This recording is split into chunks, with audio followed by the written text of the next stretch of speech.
մասին պետք է քննարկել դատականիստում դատի հանրային մասնակիցների ներառել Դավիթ Համբարձումյանին, նաև ենթադրել ոչ պաշտպանական դրսևորում դրսևորելու մասը հնարավորություն ընձեռել դրանց վերաբերյալ հայտնելու դիրքորոշումներ։ Նկատի ունենալով, որ ներկայացվել է, ինչպես արդեն բացատրվեց, ներառել Դավիթ Համբարձումյանի նկատմամբ դրված խափանիչոցը փոխելու վերաբերյալ հիշատակություն, ինչը ենթակա հանրապետության դատարան քննարկում առարկայ դարձնում նշված հիշատակությունը։ Հիշատակությունը ներկայացնելով խոսքը տվում է պաշտպանական կողմի ձեր մեջ որոշել հիշատակությունը ներկայացնել։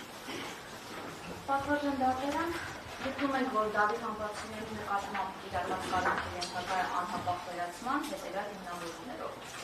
Ինչպես հայտնի է, Երևան քաղաքի առաջին ակնհայտ իրավասության դատարանը սննդական գործով 2025 թվականի հոկտեմբերի 23-ի դատավճռով միաժամանակ փոխել է վերացվել Դավիթ Համբարձումյանի նկատմամբ 7 տարի ժամանակով կիրառված գրավ անհանգային խափանման միջոցը եւ կիրառել է կանանց խափանման միջոցը, ընդ որում առաջին ակնհայտ դատարանը կիրառել է անժամկետ կանանց։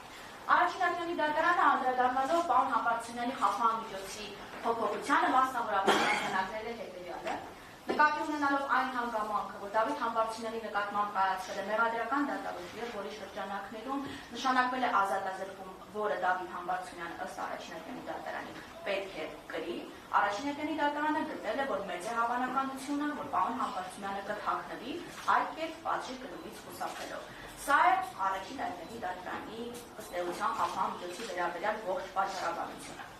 Պատվարժան դատարան նախ պաշտպանական կողմը ցանկանում է անդրադարձ կատարել 2025 թվականի հոկտեմբերի 23-ի դատավճռով պարոն Համբարձումյանի նկատմամբ կիրառված կալանքի ժամկետ սահմանված չլինելուն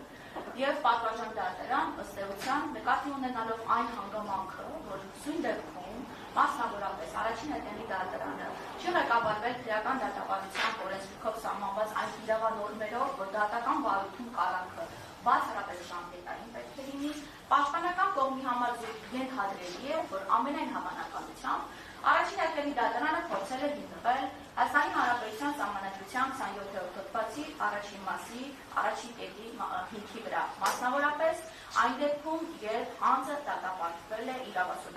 կողմից հանցանք կատարելու համար։ Մինչդեռ պատվարժան դատարան սույն դեպքում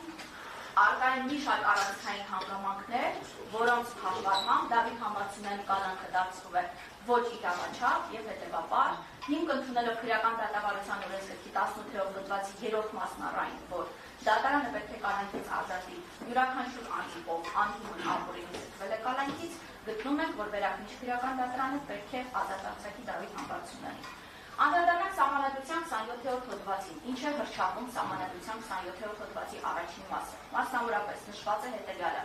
ոչ ոք չի կարող ազատությունից զրկվել այլ կերպ, քան տվյալ հոդվածով նախատեսված դեպքերում եւ օրենքով սահմանված կարգով։ Ընդ որում ձեր ուշադրությունն եմ ցանկանում հրավիրել այն հանգամանքի վրա, որ նշված իրավանորմը հենց նշված է եւ շահկապի միջոցով, այսինքն պարտադիր է տվյալ հոդվածով նախատեսված դեպքի եւ օրենքով սահմանված կարգի միաժամանակյա առկայությունը։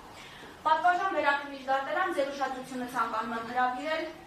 Սահմանադրական դատարանի 2016 թվականի սեպտեմբերի 2-ի ՍԴՕ 1295 որոշմամբ արտահայտված իրավական դիրքորոշման վրա։ Մասնավորապես ՍԴՕ 1295 որոշմամբ Սահմանադրական դատարանը արտահայտել է հետևյալ իրավական դիրքորոշումը։ Հայաստանի Հանրապետության Սահմանադրության բովանդակությունից անմիջականորեն բխում է, որ անձնական ազատությունից զրկելու իրավական չափանիշները սահմանվում են Սահմանադրությամբ, սակայն անձնական ազատությունից զրկելու կարգը սահմանվում է օրենքով։ Հետևաբար պատվարժան դատարան այժմ պետք է հասկանանք, արդյոք Հայաստանի Հանրապետության քրեադատավարական օրենքը նախատեսում է կարգ դատական վարույթում անժամկետ կալանք կիրառելու վերաբերյալ եւ արդյոք քրեադատավարական օրենքը սահմանում է որևէ կարգ առհասարակ պատժի կրումից խուսափելու նպատակով կալանք կիրառելու դատական վարույթում։ Այսպես պատվարժան դատարան Համաձայն քրեական դատավարության օրենսգրքի 18-րդ հոդվածի առաջին մասի կալանքը դատարանի որոշմամբ մեղադրյալին օրենքով նախատեսված դեպքերում եւ կարգով ազատությունից զրկելն է օրենքով եւ դատարանի այդ որոշմամբ սահմանված ժամկետով։ Քրեական դատավարության օրենսգրքի 119-րդ հոդվածի 4-րդ մասի համաձայն դատական վարույթում կալանքը կարող է կիրառվել կամ դրա ժամկետը կարող է երկարաձգվել յուրաքանչյուր դեպքում 3 ամսից ոչ ավելի ժամկետով։ Միաժամանակ պատվարժան դատարան քրեադատավարական օրենքը չունի որևէ իրավական կարգավորում առ այն, որ դատական վարույթում կիրառված կալանքի ժամկետը կարող է չհոսել կամ կարող է կասեցվել։ Իր հերթին պատվարժան դատարան վերը վկայակոչված փաստագրումների համակարգային վերլուծությունից հետևում է, որ դատական վարույթում, այդ թվում 345 հատվածի 9-րդ կետի ուժով լրացուցիչ դատարանությունների ընթացքում այն դեպքում, երբ դատարանի կողմից կիրառվում է կալանք խափանամիջոցը, ապա դատարանը պետք է պարտադիր նշի, թե ինչ ժամկետով է կիրառում կալանքը։ Իհարկե, նկատի ունենալով 19-րդ հատվածի 4-րդ մասով նախատեսված եռամսյա ժամկետը։ Չնայած վերօրյալի պատվարժան դատարան հաստում է, որ Դավիթ Համբարձումյանի նկատմամբ սույն քրեական գործով 2025 թվականի հոկտեմբերի 23-ի դատավճռով գրավը վերացնելով եւ կալանք խափանամիջոց կիրառելով առաջին ատյանի դատարանը չի սահմանել որևէ ժամկետ։ Այսինքն արձանագրում է, որ սույն քրեական գործով 2025 թվականի հոկտեմբերի 23-ին կայացված դատավճռով առաջին ատյանի դատարանը կիրառել է դատական վարույթում անժամկետ կալանք, ինչից ուղղակիորեն բխում է, որ Դավիթ Համբարձումյանի կալանքը կրում է ակնհայտ ապօրինի բնույթ։ Ի հակառակ Սահմանադրության 27-րդ հոդվածի առաջին մասի եւ քրեական դատավարության օրենսգրքի 18-րդ հոդվածի առաջին մասի, որի համաձայն անձի նկատմամբ հարկադրանքի միջոցներ կարող են կիրառվել սույն օրենսգրքով, տվյալ դեպքում քրեական դատավարության օրենսգրքով սահմանված դեպքերում եւ կարգով։ Կանխավ պատասխանելով ողջ վերօրյալի կապակցությամբ այն հնարավոր հակափաստարկին, որ սույն քրեական գործով առաջին ատյանի դատարանը կալանքը կիրառել է Սահմանադրության 27-րդ հոդվածի առաջին մասի առաջին կետի հիմքով եւ ոչ թե 3-րդ ու 4-րդ կետերի հիմքով, ինչպես նաեւ մարդու իրավունքների եւ հիմնարար ազատությունների մասին Եվրոպական կոնվենցիայի 5-րդ հոդվածի առաջին կետի այլ ենթակետի հիմքով, հետեւաբար թույլատրելի է որպեսզի կալանքը լինի անժամկետ, նշենք հետեւյալը։ Պատվարժան դատարան նորից վերադառնանք 27-րդ հոդվածի սահմանադրության։ Սահմանադրության 27-րդ հոդվածը սահմանում է չար չափանիշները, որոնց արկայության դեպքում անձին ազատությունից հնարավոր է զրկել։ Միևնույն ժամանակ Սահմանադրության 27-րդ հոդվածը սահմանում է, որ այդ կարգը պետք է սահմանվի օրենքով։ Սույն դեպքում պատվարժան դատարան նշված արձանագրումի հերթին պայմանավորում է այն հարցին պատասխանելու անհրաժեշտությունը, թե արդյոք քրեական դատավարության օրենսգիրքը սահմանում է որևէ կարգ, որը թույլ է տալիս անձին իրավասու դատարանի կողմից դատապարտվելու հիմքով կալանքից զրկել։ Պատվարժան դատարան, ինչպես նշեցինք, քրեական դատավարության օրենսգրքի 118-րդ հոդվածի առաջին մասի համաձայն կալանքը ըստ էության սահմանվում է ժամկետային, մասնավորապես 118-րդ հոդվածի առաջին մասի համաձայն կալանքը դատարանի որոշմամբ մեղադրյալին օրենքով նախատեսված դեպքերում եւ կարգով ազատությունից զրկելն է օրենքով եւ դատարանի այդ որոշմամբ սահմանված ժամկետով։ Միաժամանակ պատվարժան դատարան քրեական դատավարության օրենսգրքի 116-րդ հոդվածի երկրորդ մասի համաձայն խափանման միջոց կարող է կիրառվել մեղադրյալի փախուստը կանխելու նպատակով, մեղադրյալի կողմից նոր հանցանքի կատարումը կանխելու նպատակով եւ մեղադրյալի կողմից իր վրա դրված պարտականությունների կատարումն ապահովելու նպատակով։ Միաժամանակ արձանագրում է, որ բացի քրեադատավարական օրենքի 118-րդ հոդվածի առաջին մասում նախատեսված ժամկետային կալանքից եւ բացի քրեական դատավարության օրենսգրքի 116-րդ հոդվածի երկրորդ մասով նախատեսված կալանքի հիմքերի ժամանակ կալանքի կիրառումից քրեական դատավարության օրենսգիրքը որևէ այլ կալանք չի ճանաչում։ Նման պայմաններում պատվարժան դատարան ըստ էության ստացվում է, որ Դավիթ Համբարձումյանի նկատմամբ կիրառվել է քրեադատավարական օրենքով չսահմանված կարգով կալանք, այն է առաջինը անժամկետ եւ երկրորդը իրավասու դատարանի կողմից դատապարտվելու հիմքով, այն է պատժի կրումից խուսափելու նպատակով, որպեսզի հիմք կալանք կիրառելու վերաբերյալ քրեական դատավարության օրենսգիրքը չի սահմանում, ինչպես օրինակ դա նախատեսված էր 1998 թվականի քրեական դատավարության օրենսգրքով։ Այսպիսով պատվարժան դատարան հաստում ենք, որ թեև Սահմանադրության 27-րդ հոդվածի առաջին մասի առաջին կետը թույլ է տալիս անձին ազատությունից զրկել այն դեպքում, երբ իրավասու դատարանը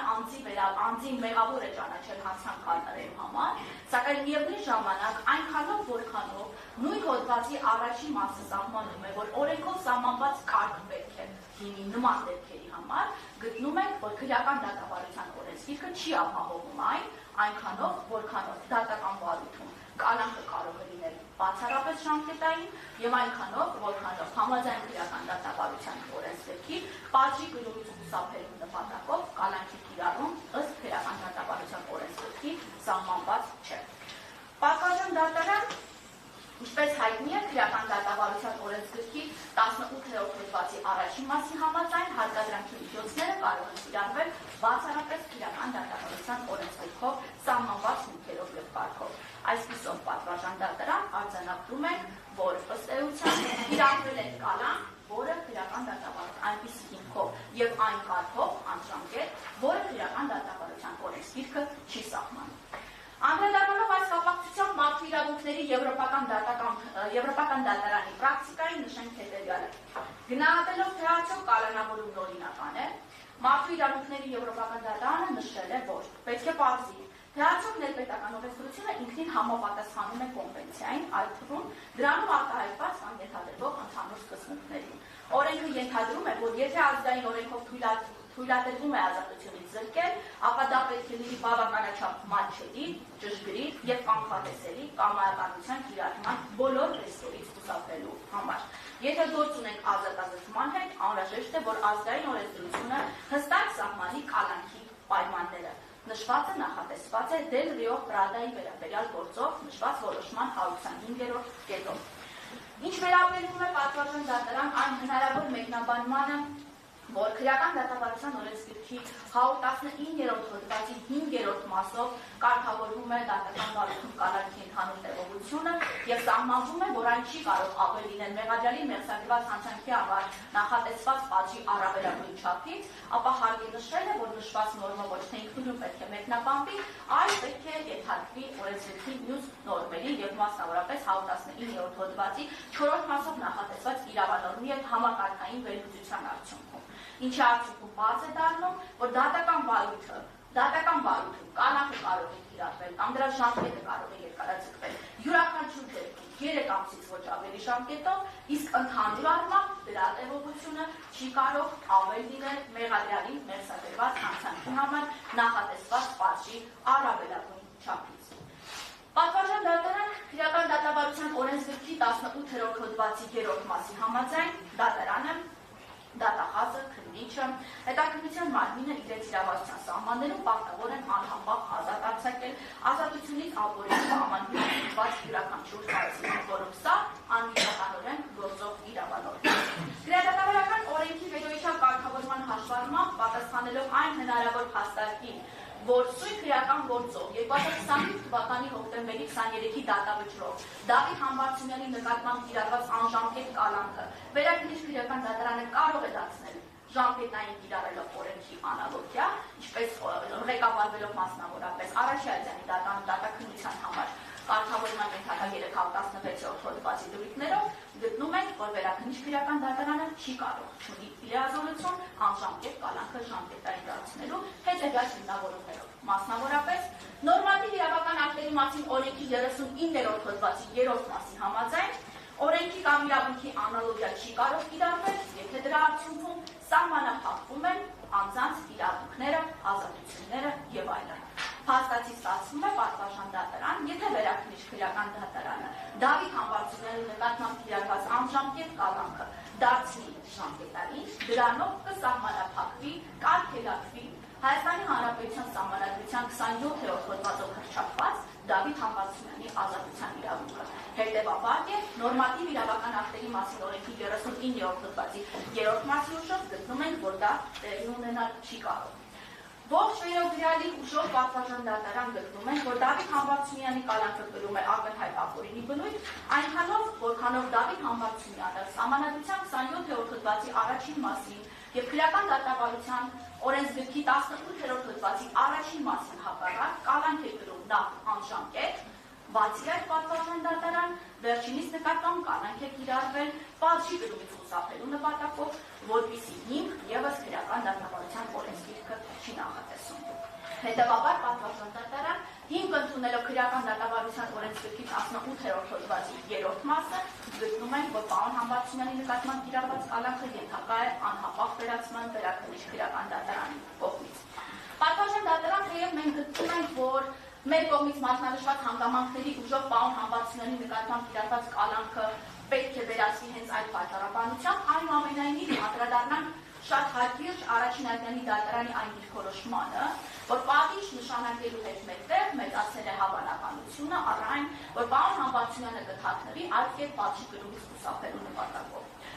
Հարգելի վերաքննիչ քրեական դատարան 7 տարուց ավելի ժամանակով պարոն Համբարձումյանի նկատմամբ կիրառված է եղել գրավ այլընտրանքային խափանման միջոցը, որի շրջանակներում այո իրավացիորեն առաջնային դատարան արձանագրել է, որ սահմանափակված չի եղել պարոն Համբարձումյանի ազատ տեղաշարժվելու իրավունքը։ Եվ պատվարժան դատարան ըստ էության ամենաառանցքային հանգամանքը սակայն այստեղ կայանում է նրանում, որ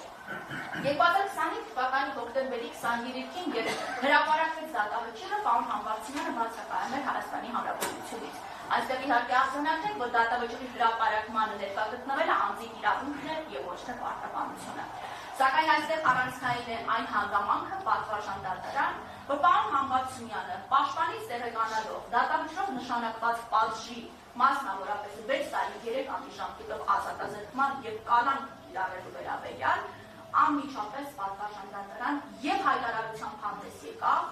եւ պատվարժան դատարան Երևան քաղաքի առաջին ատյանի ընդհանուր իրավասության քրեական դատարանին դիմում հասցեագրեց առ այն, որ թեև ներկա չի եղել այդ դիմումը առկա է գործնյութերում եւ ես կխնդրեմ խափան միջոցի հարցի քննարկման ժամանակ ըստ էության որպես նյութ քննարկել եւ դիտարկել նաեւ այդ դիմումը նշեց, որ թեև դատավճիռի հրապարակմանը ներկա չի եղել, սակայն պաշտպանից տեղեկացել է եւ 2025 թվականի հոկտեմբերի 28-ին կժամանի Հայաստանի Հանրապետություն։ Այդ կերպ ասած պատվարժան դատարան ստացվում է Դավիթ Համբարձումյանը գիտակցելով Հայաստանի Հանրապետություն գալու պես անազատության մեջ հայտնվելու հանգամանքը, Դավիթ Համբարձումյանը Ռուսաստանի Դաշնությունում ունենալով ռեալ հնարավորություն Հայաստանի Հանրապետություն չվերադառնալու, վերջինս վերադարձել է գիտակցումով, որ ուղևորվելու է քրեակատարողական հիմնարկ, գիտակցումով, որ պատիժ է սպասվում եւ կալանք է սպասվում։ Նշված հանգամանքը պատվարժան դատարան առավել քան բնորոշում է ներողություն եմ խնդրում, առավել քան բնորոշում է այն, որ Դավիթ Համբարձումյանը պատժից ու կալանքից վախեցող տեսակ չէ, պատժից ու կալանքից թաքնվող տեսակ չէ։ Հետևաբար պատվարժան դատարան մենք ակնկալում ենք արդարադատության դրսևորում եւ խնդրում ենք ձեզ վերացնել պարոն Համբարձումյանի նկատմամբ կիրառված կալանքը։ Կողմնակցի։ Այո։ Ըստ ես պաշտպանները նոր բաներ ավելացնեմ։ Ստերության ամեն ինչ ասել միանում է։ Միանում։ Պատվարժան դատարան։ Եթե տարբերվող